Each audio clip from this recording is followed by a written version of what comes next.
When a loved one dies. Pag-usapan po natin 'yan sa devotion natin na ito.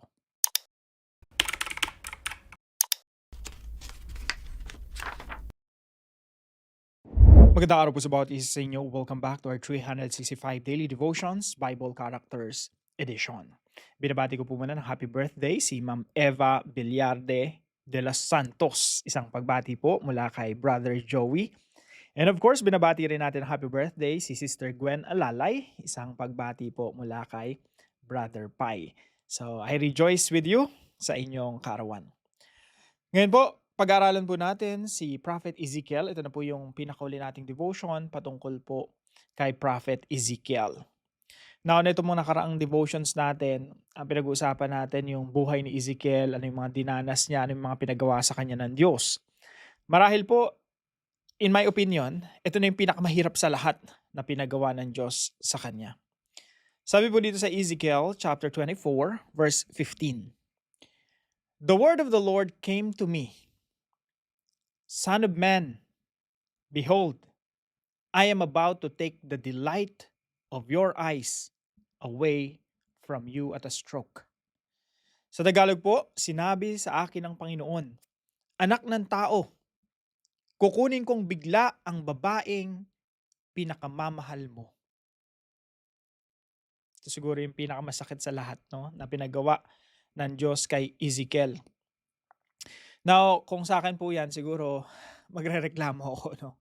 Lord, lahat naman ng pinagawa mo, ginawa ko, no? Tingnan po ninyo yung mga pinagawa ng Diyos kay Ezekiel.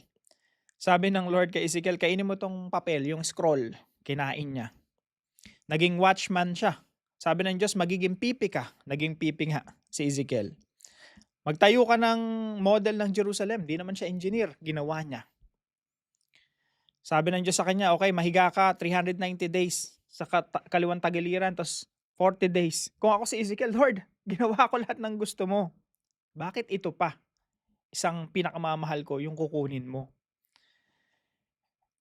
Kung ako kay Ezekiel, sasabihin ko, Lord, pinakain niyo ako ng ration, pagkain ng mga tao during the siege, yung mga panahon ng taggutom. Yun ang kinain ko. Mas matindi pa to. Pinakain niyo ako ng tinapay na gusto niyo kumain ako ng tinapay na niluto sa pamamagitan ng pupo ng tao. Ayun talaga, di ko masikmura yun, Panginoon, no? Buti pumayag kayo na pupo na lang ng baka.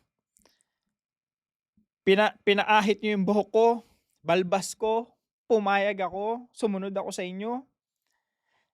Pinabutas niyo sa akin pinasinsil niyo yung pader, sininsil ko yung pader. Kumain ako ng nanginginig sa takot. Tapos ngayon, gusto niyo kuhanin yung asawa ko tapos hindi ako magluluksa. Ito yung matindi na pinagawa ng Diyos sa kanya eh. Sabi niya, kukunin kong bigla ang babaeng pinakamamahal mo, ngunit wag mo siyang ipagluluksa o iiyakan man. Asawa ni Ezekiel, mahal na mahal niya, pero sabi ng Diyos sa kanya, huwag kang magluluksa. Kukunin ka asawa mo, huwag kang magluluksa, huwag mong iiyakan. Now, ito po yung mga katuruan natin ngayong araw. Number 1, sometimes God accomplishes something beyond our understanding.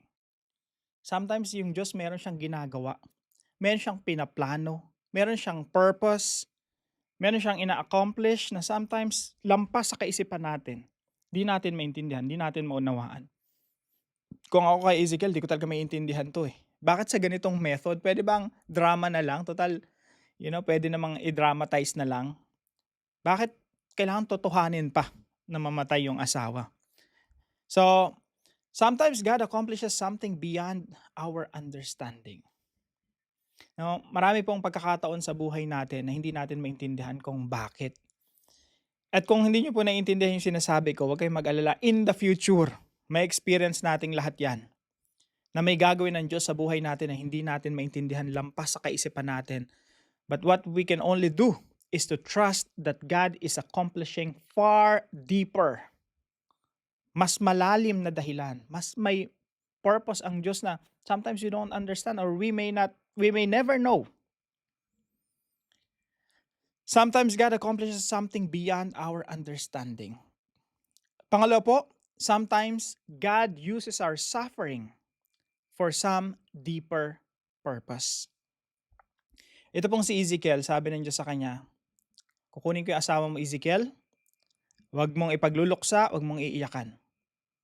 At yung mga tao sa paligid mo magtatanong, Ezekiel, bakit di ka umiiyak? Di mo man lang pinagluluksa yung wala man lang funeral. Bakit ganyan, Ezekiel? Sabi ng Diyos sa kanya, eto yung paliwanag niyan, Ezekiel. Yung bayan ng Judah, sa sobrang shock na mga tao, yung magkakandamata yung mga tao, yung mga tao wala ng panahon para magkaroon ng funeral. Kaya sabi dito, maaari kang magbuntong hininga pero wag mong ipapakita ang kalungkutan mo, wag mong aalisan ang turban mo at sandalyas, wag mong tatakpan ang mukha mo para ipakitang nagluluksa ka, wag ka rin kumain ng pagkain ibinibigay para sa namatayan. In short, walang funeral. Hindi mo obserbahan yung ganong klaseng funeral service na kinaugalian ninyo. Itong matindi kay Ezekiel, kung ano inutos sa kanya ng Diyos, sinunod niya pa rin. Kaya sabi dito, sinunod ko ang inutos sa akin ng Panginoon.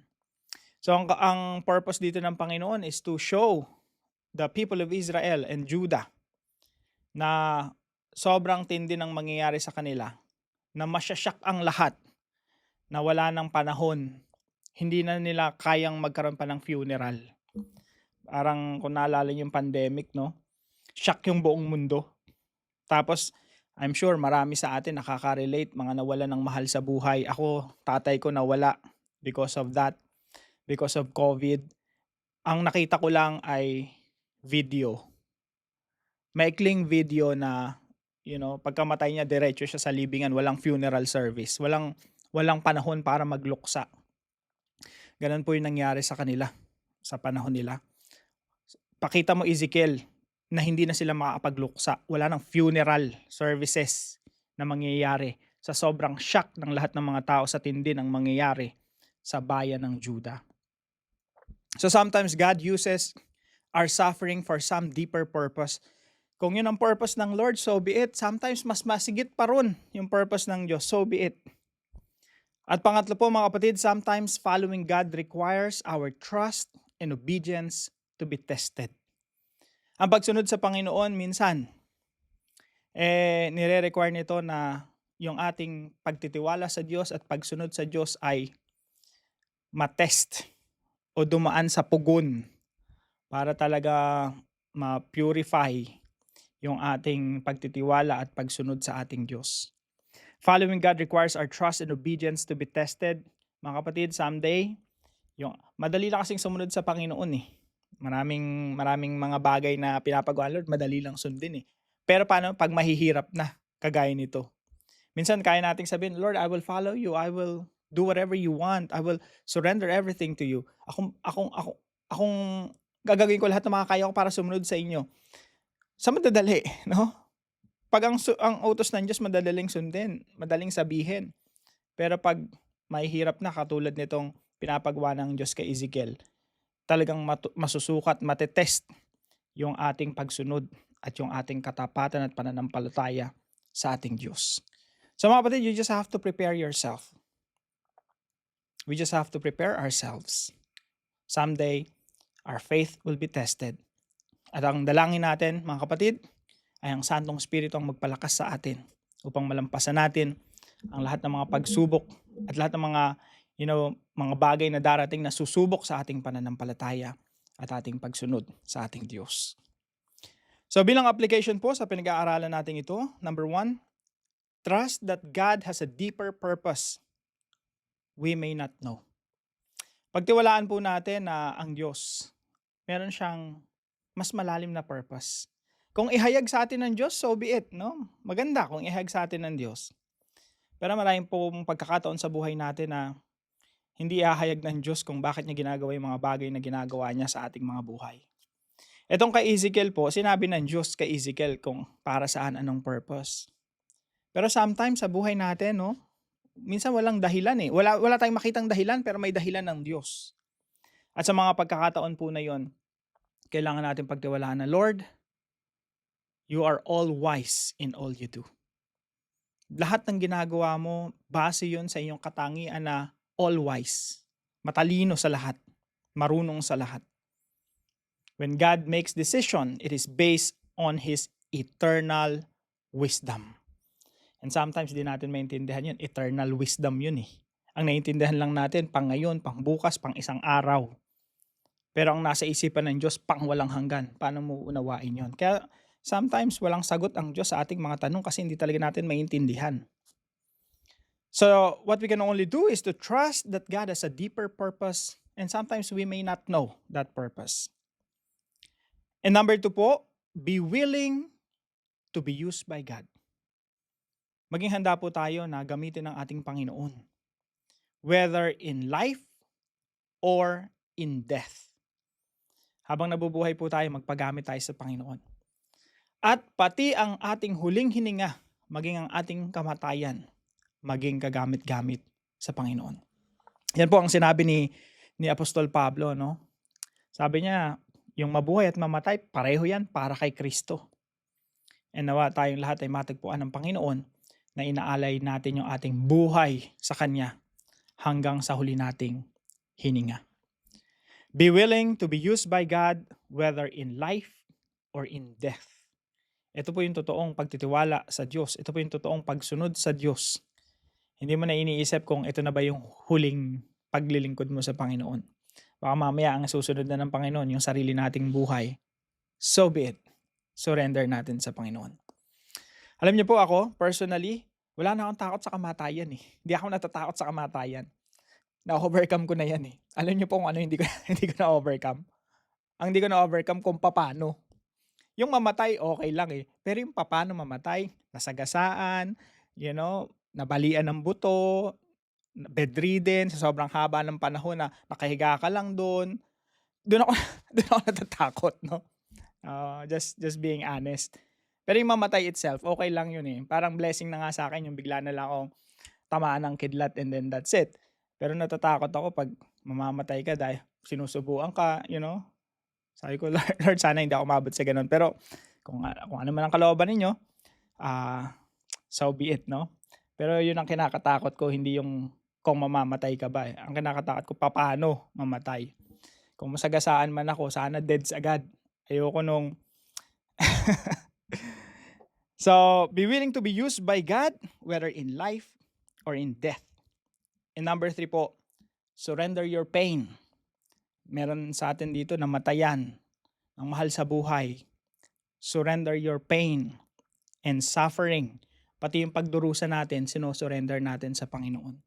Dinudulog natin sa Panginoon. Sinasabi natin, Lord, I'm suffering right now.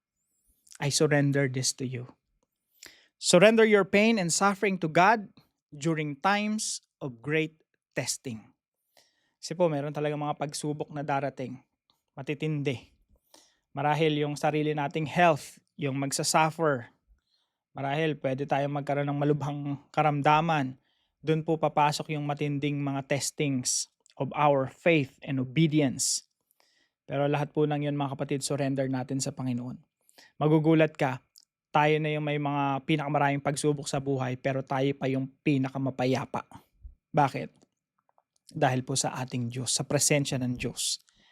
So surrender your pain and suffering to God during times of great testing. Para po sa ating discussion, why is trusting God the best response when we don't understand what He's doing? Bakit yung pagtitiwala sa Diyos, yun yung best response natin sa tuwing hindi natin maintindihan kung anong ginagawa ng Diyos sa ating mga buhay?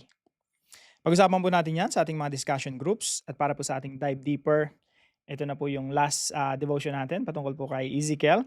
So magkaroon po tayo ng closing remarks on the prophet Ezekiel. Tayo po yung manalangin. Heavenly Father, thank you for your perfect wisdom and unfailing love. Even when I cannot understand what you're doing, help me trust that your plans are always good and faithful. Give me a willing heart to be used for your glory, whether in life or in death, knowing that my purpose is found in Christ alone. Strengthen me to obey you when the path is difficult, costly or painful. Keep my eyes fixed on Jesus, who perfectly trusted and obey you. May my life bring honor to your name until the very end. In Jesus' name, Amen and Amen. Maraming salamat po kay Sister Michelle na partner po natin sa devotion natin na ito. Maraming salamat po. Ang Diyos po ang magpala sa inyo. Now, kung kayo po yung natutunan, ipalam nyo lang po sa comment section right below this video. And please don't forget to share this devotion to your family and friends.